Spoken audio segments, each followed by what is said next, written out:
JavaScript में जब भी एक फंक्शन कुछ वैल्यूज़ को प्रिजर्व करता है वो क्लोजर क्रिएट करता है। हेलो फ्रेंड्स, आज के इस वीडियो में हम एक्सप्लोर करेंगे closures start to finish. So stay tuned.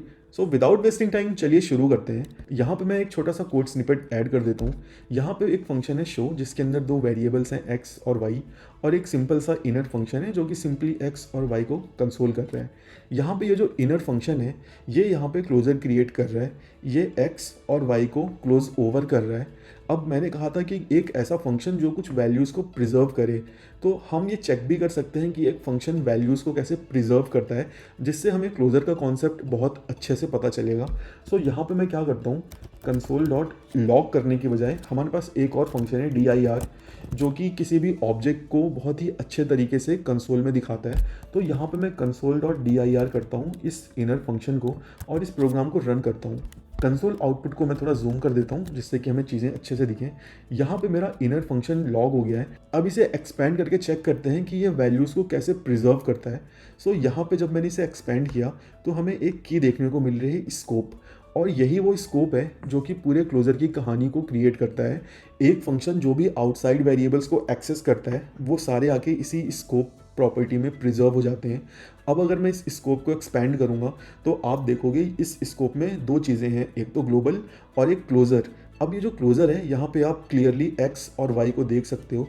तो इससे क्लियर हो जाता है कि एक ऐसा फंक्शन जो कुछ वैल्यूज़ को प्रिजर्व करे वो क्लोज़र क्रिएट करता है। अब अगर आपसे कोई भी पूछे क्लोज़र क्या है तो आप उसे ईजिली बता सकते हो, और अब आप खुद भी समझ गए होगे कि ये क्लोज़र है क्या और वो कैसे वैल्यूज़ को प्रिजर्व करता है। ये जो इनर फंक्शन है ये एक्स और वाई को जो क्लोज ओवर कर रहा है ये लाइव वैल्यूज़ हैं, ये स्नैपशॉट नहीं है। इसका मतलब ये है कि अगर ये एक्स और वाई कभी भी चेंज होती हैं तो ये जो इनर फंक्शन है ये हमेशा चेंज्ड वैल्यूज़ को पॉइंट करेगा। इसको हम चेक भी कर सकते हैं। हम क्या करते हैं, इस इनर फंक्शन को कॉल करते हैं और उसके बाद x और y को चेंज कर देते हैं। मैं x को कर देता हूँ 1 और y को हम कर देते हैं 0, और देन मैं अगेन इनर फंक्शन को कॉल करता हूँ। अब आप देखोगे कि दोनों ही टाइम मुझे अपडेटेड वैल्यूज़ मिली हैं। इससे ये प्रूव हो जाता है कि जो क्लोजर फंक्शन होता है वो लाइव वैल्यूज़ को पॉइंट करता है। सो अब तक हम समझ चुके हैं कि ये क्लोजर है क्या और कैसे वर्क करता है। अब इसकी कुछ एप्लीकेशन, इसकी मेनली दो एप्लीकेशन है, इनकैप्सुलेशन और डेटा प्राइवेसी। चलिए देख लेते हैं कि ये डेटा को कैसे प्राइवेट करता है या कैसे हम डेटा को प्रोटेक्ट कर सकते हैं। इस कोड को हम हटा देते हैं। यहाँ पे मैं एक ऑब्जेक्ट क्रिएट कर लेता हूँ और इस ऑब्जेक्ट में एक की ऐड कर देते हैं, नेम। अब इस नेम की को चलिए एक्सेस करते हैं, इसे कंसोल कर लेते हैं, console dot log obj dot name.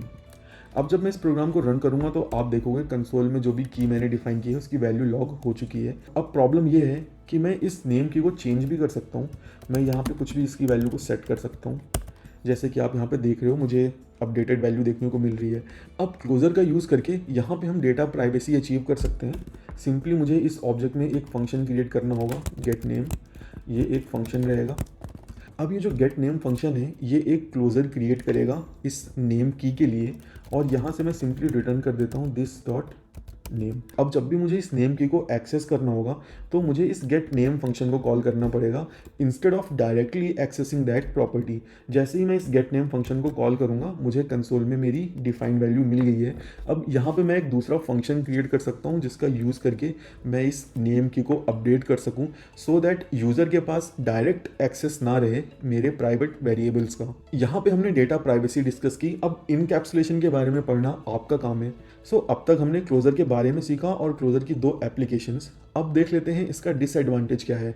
Closure का जो डिसएडवांटेज है वो ये कि कई बार हमें स्टेल वैल्यूज़ मिलती हैं जिसे हम बोलते हैं स्टेल क्लोजर। इसे एक एग्जांपल के थ्रू समझते हैं।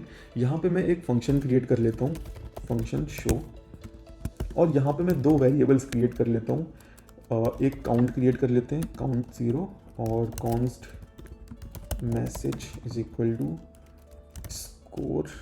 टेम्पलेट लिटरल्स यूज़ कर लेते हैं, चलिए स्कोर, और यहाँ पे मैं काउंट यूज़ कर लेता हूँ। अब यहाँ पे मैं दो फंक्शन क्रिएट कर लेता हूँ, एक प्रिंट जो कि सिंपली इस मैसेज को कंसोल करेगा, और एक इंक्रीज़ जो कि सिंपली मेरे काउंट को इंक्रीज़ करेगा। और इन दोनों ही फंक्शन को हम रिटर्न कर देते हैं, रिटर्न। मैं एक एरे में रिटर्न कर देता हूँ सो दैट मैं कुछ भी नाम इनका रख सकूँ, और इंक्रीज़, ठीक है, तो अब हमारा स्टेज सेटअप हो चुका है स्टेल क्लोजर समझने के लिए। अब चलिए इस शो फंक्शन को यूज़ करके स्टेल क्लोजर का कॉन्सेप्ट समझते हैं। सो उसके लिए मुझे क्या करना पड़ेगा, जो मैंने प्रिंट और इंक्रीज फंक्शन रिटर्न कराए हैं उसको मुझे किन्हीं वेरिएबल में रखना पड़ेगा। तो मैं दो वेरिएबल्स क्रिएट कर लेता हूँ, लॉग और इंक्रीज ही नाम रख लेते हैं, और सिंपली यहाँ पे मैं शो फंक्शन को कॉल कर लेता हूँ। सो अब तक हमने क्या किया है, सिंपली एक शो फंक्शन क्रिएट किया है जिसमें दो वेरिएबल्स हैं, काउंट और मैसेज, दो फंक्शन है प्रिंट और इंक्रीज, और हमने इन दोनों ही फंक्शन को रिटर्न कर दिया है। और फिर सिंपली हमने शो फंक्शन को कॉल किया है और जो दो फंक्शन रिटर्न कर रहे थे उनको हमने दो वेरिएबल्स में ले लिया है। अब हम क्या करते हैं, एक बार लॉग को कॉल करते हैं और देखते हैं कंसोल में हमें क्या आउटपुट देखने को मिलता है। मैं इस प्रोग्राम को सेव करता हूँ तो मुझे यहाँ पे स्कोर 0 देखने को मिल रहा है ये कंसोल में। चलिए अब इंक्रीज को कॉल करते हैं और स्कोर को थोड़ा बढ़ाते हैं, ठीक है, और उसके बाद अगेन हम लॉग को कॉल करते हैं और प्रोग्राम को रन करते हैं। अब आप देख रहे हो इंक्रीज़ को मैंने 2 बार कॉल किया, मेरा स्कोर इंक्रीज़ भी हो गया, बट कंसोल में मुझे अभी भी 0 देखने को मिला। अब ये हम चेक कर सकते हैं कि मेरा स्कोर इंक्रीज़ हुआ है कैसे, सिंपली इस लॉग फंक्शन को कंसोल करके, कंसोल डॉट हमें dir करना है इस लॉग फंक्शन को, और इसको एक्सपेंड करते हैं, इसके स्कोप में जाते हैं और क्लोज़र में जाते हैं, और यहाँ पे जो मेरा काउंट है वो 2 है, बट जो मैसेज है वो अभी भी 0 है। सो इस प्रॉब्लम को हम दो तरीके से सॉल्व कर सकते हैं। जो सबसे पहला सॉल्यूशन है उसमें हमें इस कॉन्स्ट मैसेज को लेट करना पड़ेगा और हर स्कोर अपडेट पे हमें इसे अपडेट करना पड़ेगा। सो अब अगर मैं इस प्रोग्राम को रन करूँगा तो आप देखोगे कि मुझे सही आउटपुट मिलेगा।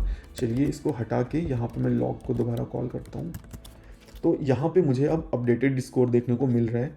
अब चलिए दूसरे सॉल्यूशन को देखते हैं कि वो क्या है। दूसरे सॉल्यूशन के लिए हमें इस मैसेज वेरिएबल को यहाँ से हटा के सिंपली अपने प्रिंट फंक्शन में ऐड करना पड़ेगा, सो दैट जब भी मेरा प्रिंट फंक्शन कॉल हो मैं अपडेटेड काउंट को फेच करूँ और उसी को लॉग करूँ। और इंक्रीज से इस मैसेज को हटा देते हैं और यहाँ पे मैं मल्टीपल टाइम्स इंक्रीज को कॉल कर लेता हूँ, सो दैट हम श्योर हो सकें कि मुझे अपडेटेड वैल्यू मिल रही है। ठीक है, अब इस प्रोग्राम को रन करते हैं। तो आप देख रहे हो मैंने 4 बार इस इंक्रीज को कॉल किया और मुझे अपडेटेड स्कोर देखने को मिल रहा है। सो अब तक हमने क्लोजर के बारे में पढ़ लिया, क्लोजर की एप्लीकेशन पढ़ लिया और क्लोजर के डिसएडवांटेज पढ़ लिया। मैं सारी चीज़ों को एक बार समराइज़ कर देता हूँ। क्लोजर एक ऐसा फंक्शन है जो कुछ वैल्यूज़ को प्रिजर्व करता है, और क्लोजर की जो मेन एप्लीकेशन है वो है इनकैप्सुलेशन और डेटा प्राइवेसी, और क्लोजर का जो डिसएडवांटेज है वो है stale values. And let me know in comments अगर अभी भी आपको कोई भी डाउट है क्लोजर्स के बारे में।